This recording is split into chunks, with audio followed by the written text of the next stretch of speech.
Hi guys, welcome back to my channel, The Inked Reader.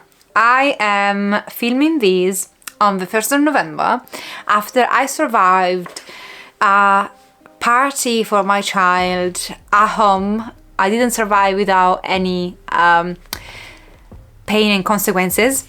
Has been a very intense day, and also I've been the guinea pig of one of the kids to try face painting.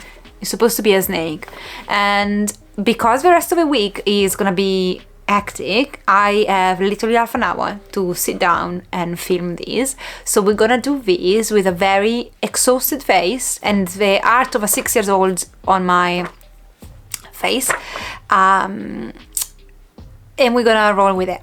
I do think though that it's kind of in theme for Halloween to have a snake on my face, and yeah, it's been an hectic month, as the whole months of this year have been, to be fair, but I did get to read a lot of horror, of which I am so proud of, and I'm so happy. I generally had a very good reading month. A couple were in the genre of fantasy that I was carrying over from September, but yeah, overall I read a lot of horror and a couple of things absolutely adored. So without further ado, we're gonna go in order from the least enjoyable read to the most enjoyable read of the month for me personally, and again, enjoyment doesn't reflect quality.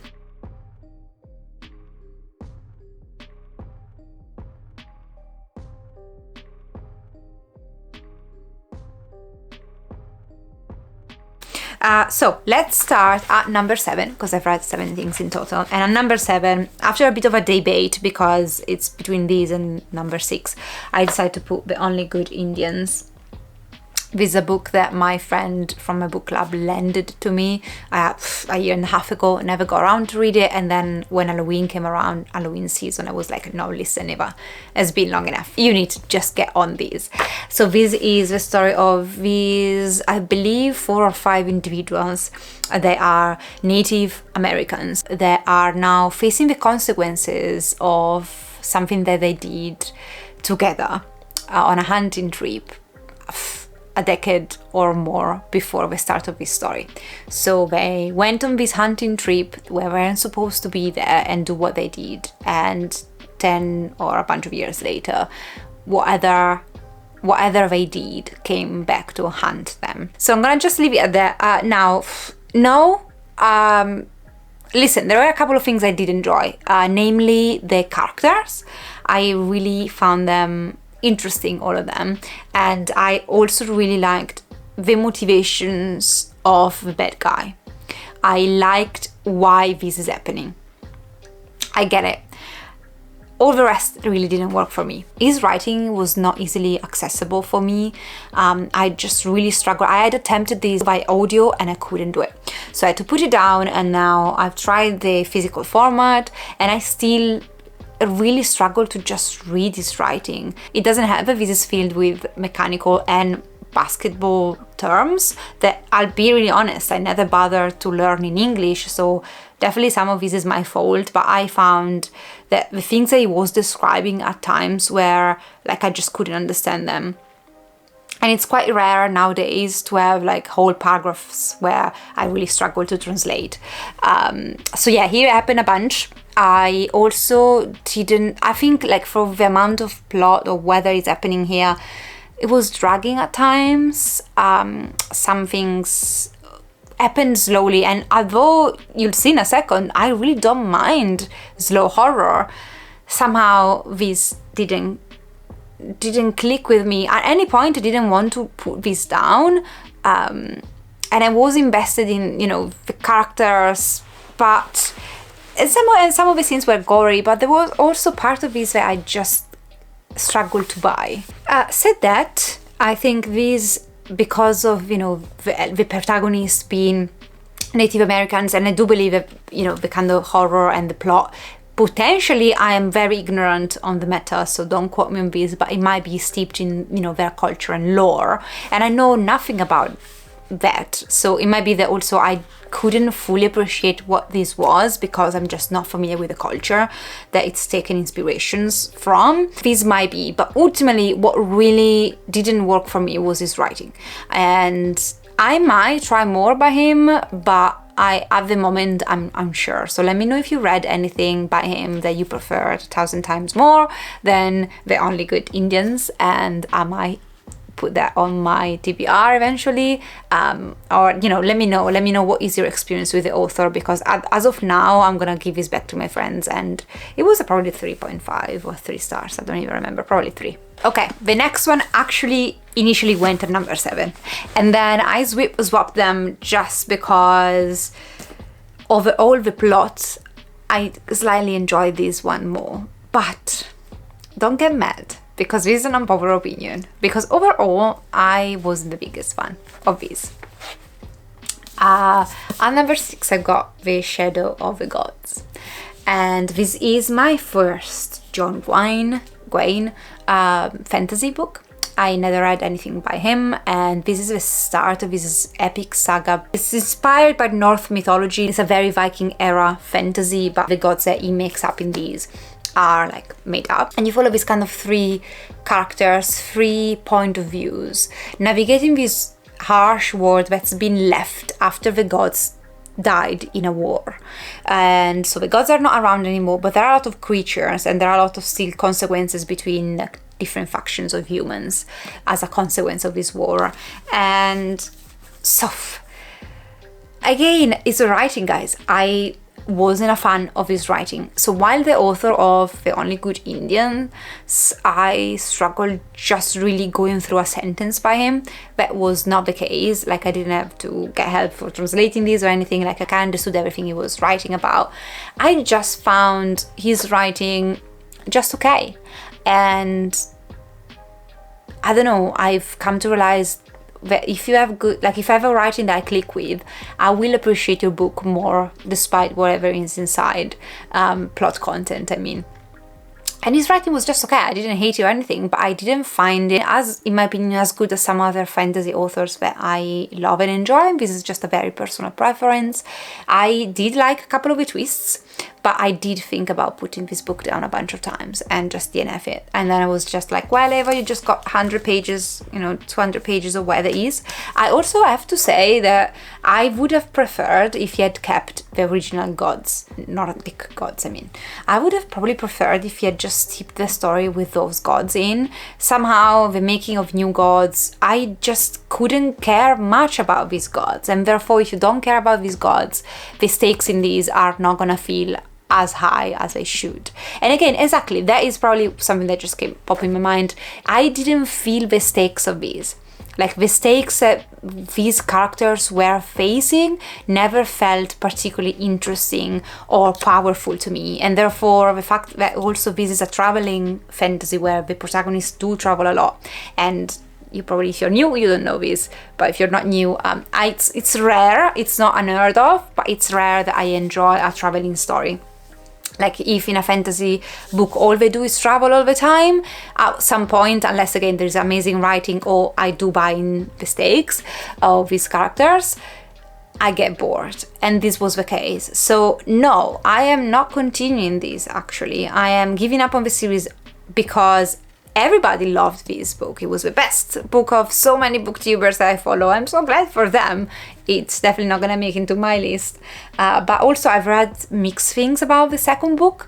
So if I didn't love the one that everybody and their mother did, and I can only imagine how much I would struggle with the second book. I might consider eventually, like, I don't know, like the audiobook, or if I ever make this into a TV show, I would probably go and watch it and maybe hopefully love it.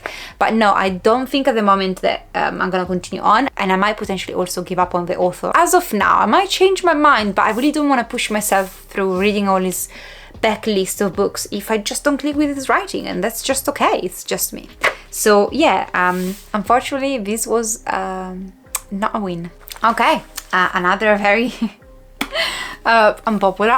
No, to be fair, like, I went on Goodreads after reading this book because I was just curious to see how other people had perceived these, and I am not in a minority. I think it's a very divisive book, but it is a top 10 bestseller, and I've heard so many people loving these, and unfortunately, yeah.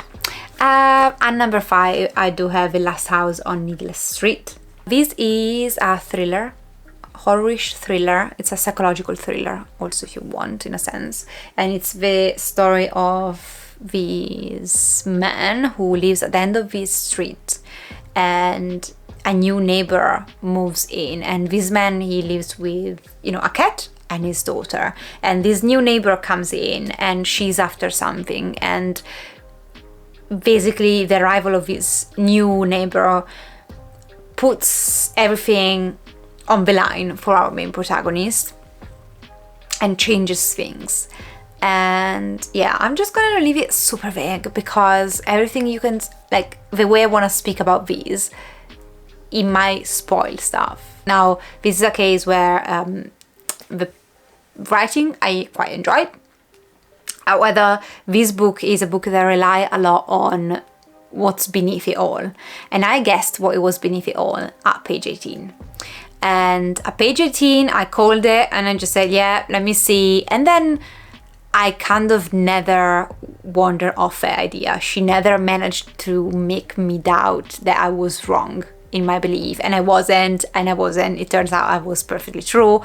Whatever was going on here, it was what I believed at page 18. And I also didn't think that the way she had created this story would leave any doubt. Like, the way she was writing this, it made me feel like she wasn't trying hard enough to make it seem like to disguise what was behind or beneath it all. I felt it was very much in your face.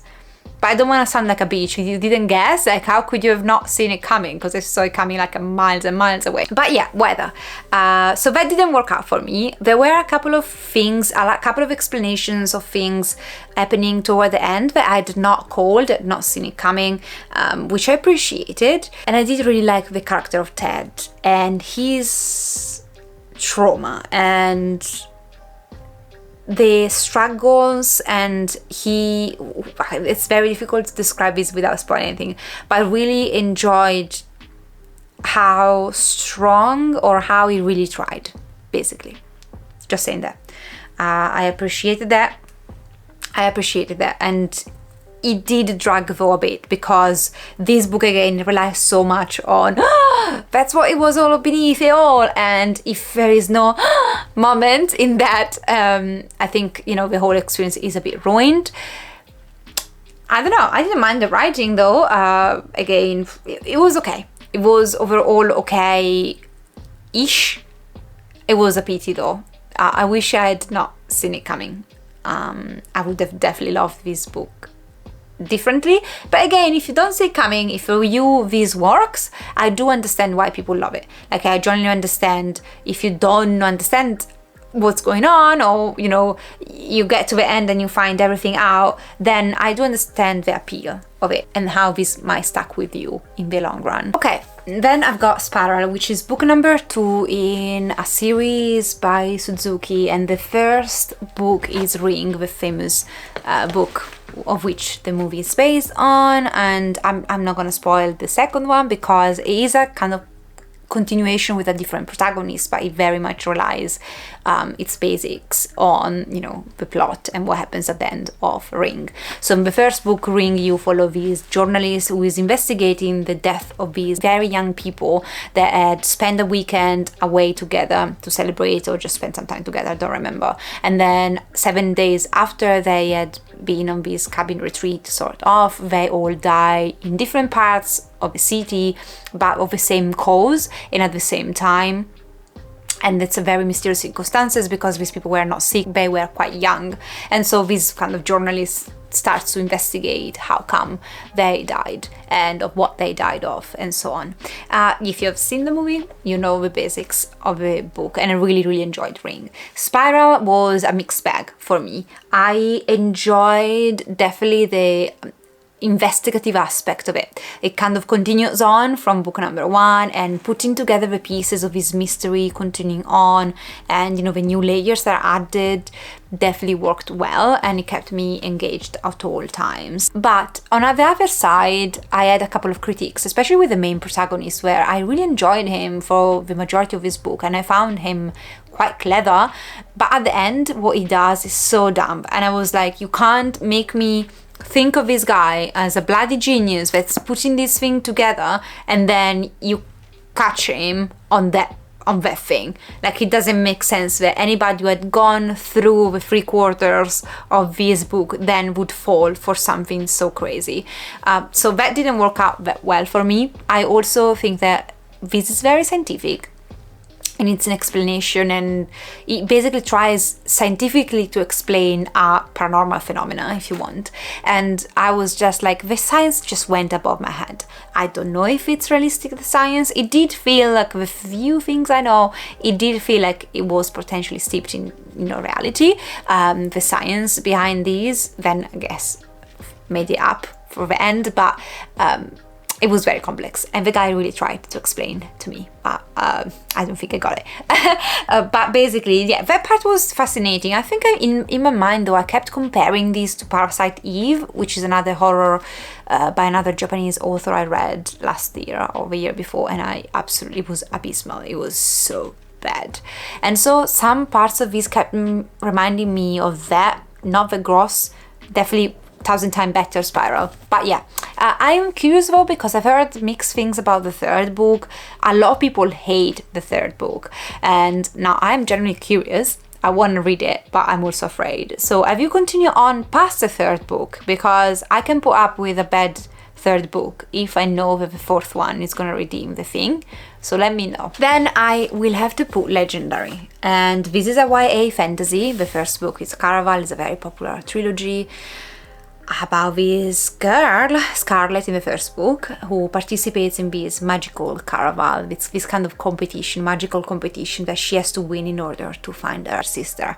I don't want to spoil anything, so I'm gonna keep it very vague. I'm making my way through this trilogy because I loved the second trilogy of this author, well, like, at least the first 2 books that are out, and so I wanted to go back because I know that the second trilogy is based in the same world, and it would make more sense if you had read the first trilogy. So yeah, I kind of went backward with this one, but I'm not regretting it. And although Caraval I just found okay, I really liked Legendary. Her writing is starting now here to become more similar to the trilogy I had read and loved before. I found it is more magical, intriguing, and just event after event. It's a page turner, basically. It just keeps your attention, or it kept my attention at all times. I definitely also love Tella as protagonist. In this one you follow Tella, and the other one you follow Scarlet. So it's, you follow 2 sisters, and I think I enjoy Tella just way more than Scarlet, just because Tella is the more different than me. So following someone so different than me and makes so many different choices than I would probably make, maybe, I don't know, maybe more Tella than I thought, but in general I thought of myself more of a Scarlet, and then so it was for me very entertaining reading things from Tella's perspective. I was dumb though, because I wanted to see some character art, so I did go and looked through halfway through the book to character art, and I did spoil for myself who Legend was. So that didn't work well, unfortunately. I'm glad of how it turned out to be, but yeah, I was dumb, my bad. Don't do it, basically. Wait until the end of the second book if you want to look at character art. And yeah, I'm gonna continue on with the third. I have heard mixed things about the third one, but to be fair, I'm so glad that I actually reached out to Legendary, and it was just such a good, entertaining time. Number 2 and 3. No, number 2 and 1 are generally 1-1. I adored both of these books. They're both horror. I did find some of, very cherished horror. The only reason why I put number 2 and number 2 is because number 2, although I loved, and probably loved more plot wise, just because I generally loved from start to finish, like without pause, it didn't scare me. It just made me a bit uneasy sometimes, but it didn't scare me. Number 1 did kind of made me feel like, oh, it it was horrifying, the first one. So that's why I just chose number 2 and 1 based on how scary they were. So and number 2, and a highlight of the year is gonna be Between Two Fires. This is an epic tale of medieval horror. So this is a medieval horror. I had listened to a novella at the beginning of the year and became intrigued by the idea of having a medieval horror. And I wanted to try a whole novel. So I perused the internet, found this, and I can testify now that I'm a big fan of medieval horror if it's done this way. You basically follow France, which has been devastated by the plague, and you follow this girl and a priest and a knight that it's, I don't know how you say, basically it's a knight that is not a knight anymore, it's a mercenary. And you follow these protagonists that have to navigate this France that not only has, the majority of people dying or dead already of this horrible illness, but also is being plagued by demons. And it's a very much a sort of Christian horror fantasy, if you want. There are, angels and demons in these, and I adored these. My 5 book stars usually are books that I can't put down, while with these it took me almost the whole month to read. And in a sense, I'm glad I did put it down because I did cherish these slowly. I loved its torment and brutality, and I loved the grotesque creatures we meet along the way. This is a traveling fantasy horror, if you want. It's a fantasy. I mean, yes, because of the creatures, it's definitely a fantasy, but it's a traveling book. But because of the creatures and the adventures and the writing, I was never bored. So again, this is an exception to my I don't like traveling books. And I do believe that when you find the exception that makes you love something that usually you don't, you cherish it a bit more because of it. I loved the violence. It was savage at times, many times. And I loved the soft-flawed characters. I found the struggles, the turmoil of these characters so real in such a far-fetched friends and world, and yet I found them so human and realistic. And his writing I adore. It's my kind of writing. It's the writing that I attempt when I write something to kind of have. Yeah, it's a kind of mix of writing, of using, descriptions, but also very direct and very sassy dialogue that I like to implement, or I'm striving to implement. So his writing really just clicked with me, just called to me. I also found the story quite touching, and I generally, the end is an epilogue, and I just found that moment such a perfect moment after everything that has happened in this book, and I was just profoundly moved by the whole story. And I also loved how he used Christianity, very baseline, traditional Christianity as we know from, the Catholic Church. I'm not religious, by the way, but I grew up with religious people, so I kind of know some of the basic notions of Christianity and Catholicism, and how he used those stories, those devices to create unspeakable horrors. I will definitely check out more about the author. I know he's got a fantasy series out, and it's already in my Amazon cart because I just need to read more by him. But please, more medieval horror. If you know any medieval horror stories out there, let me know. I have read Hellmouth. This is how I came to know these.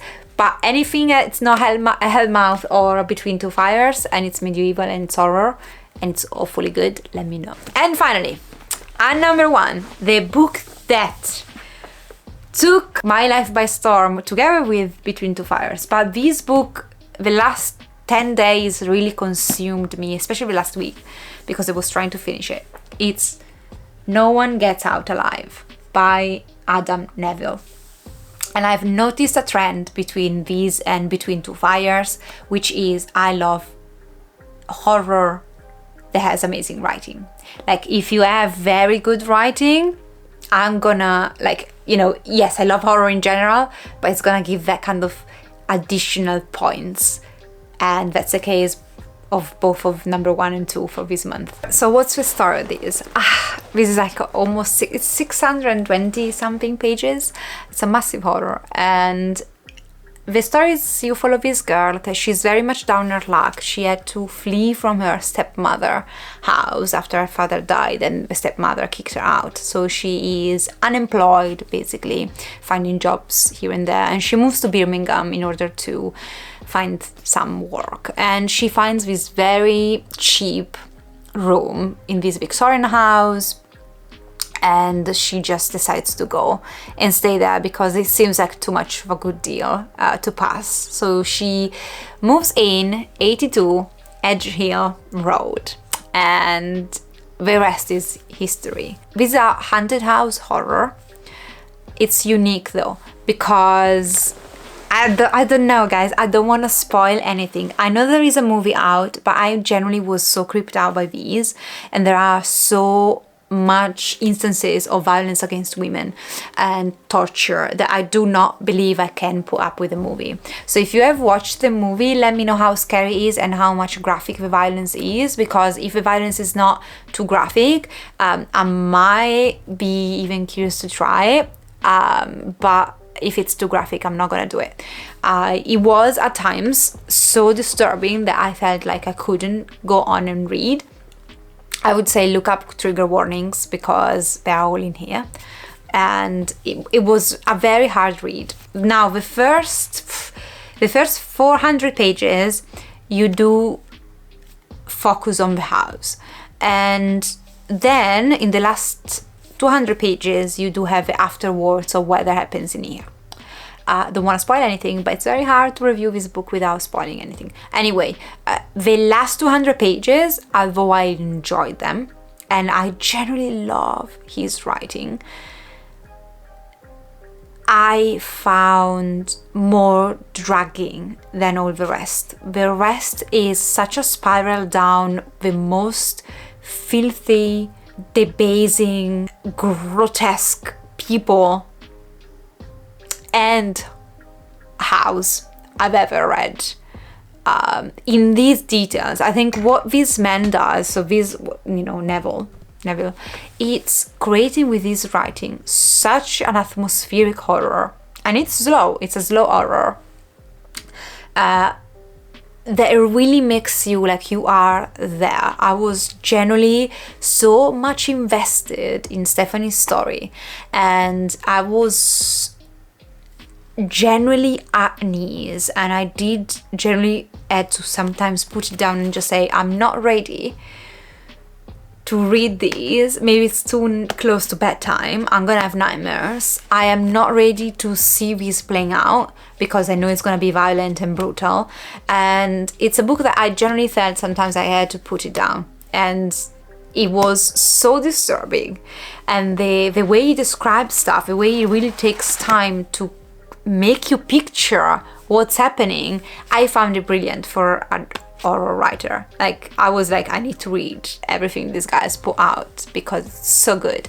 Generally, his writing is such a good, pleasant experience to go through, which is a bit crazy to say about horror, but it was generally good, his writing. And although it wasn't about, finding great quotes or anything, it was just generally pleasant. And I really enjoyed the plot overall. Like, whatever is happening here, the explanation, it's, again, I don't want to spoil anything, but I really enjoyed it. I really enjoyed it to the end. I wish the end was a bit different. At the very last chapter, I didn't love. I was like, everything you've put me through, man. I had to take breaks, go down, take a sip of water. I had to think about, happy stuff before closing my eyes because I knew otherwise I would have the worst nightmares ever. And then you just finish with such a quick chapter. So didn't love the final chapter, but I'm curious if you watched the movie what you thought. And I am on the lookout for more by the author. But if you like horror genre, if you like haunted houses story, and you can put up with all the trigger warnings, you need to pick this up. Like, you need to pick this up. This was so bloody good. This was such a bloody good horror. And now Becky says Neville has crafted some of the tensest, scariest horror this reviewer has read in years. And I agree.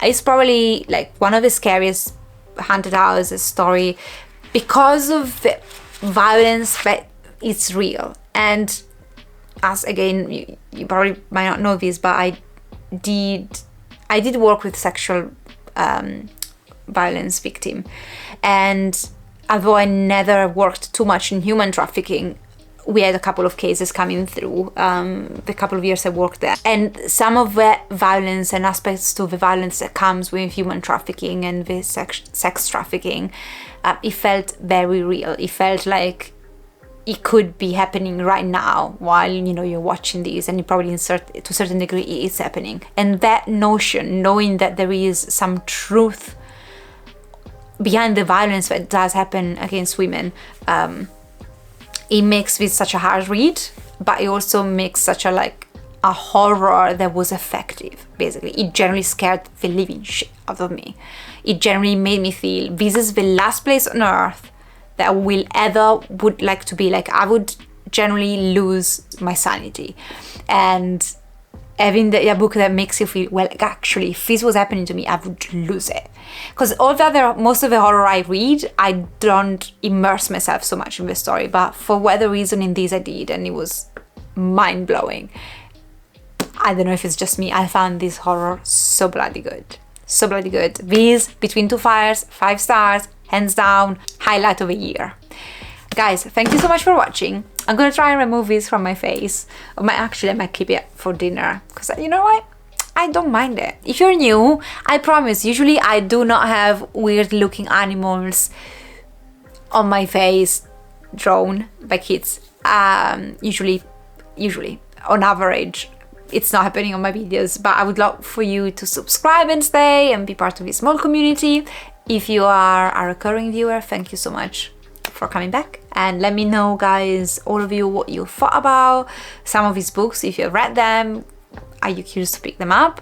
And what was your best read of Halloween season? Halloween is gone, but it's still in my heart. It's gonna be until the end of half November, and then I'm gonna switch to Christmas. That's how I work. Take care of yourself, guys, and I'll see you next time. Ciao!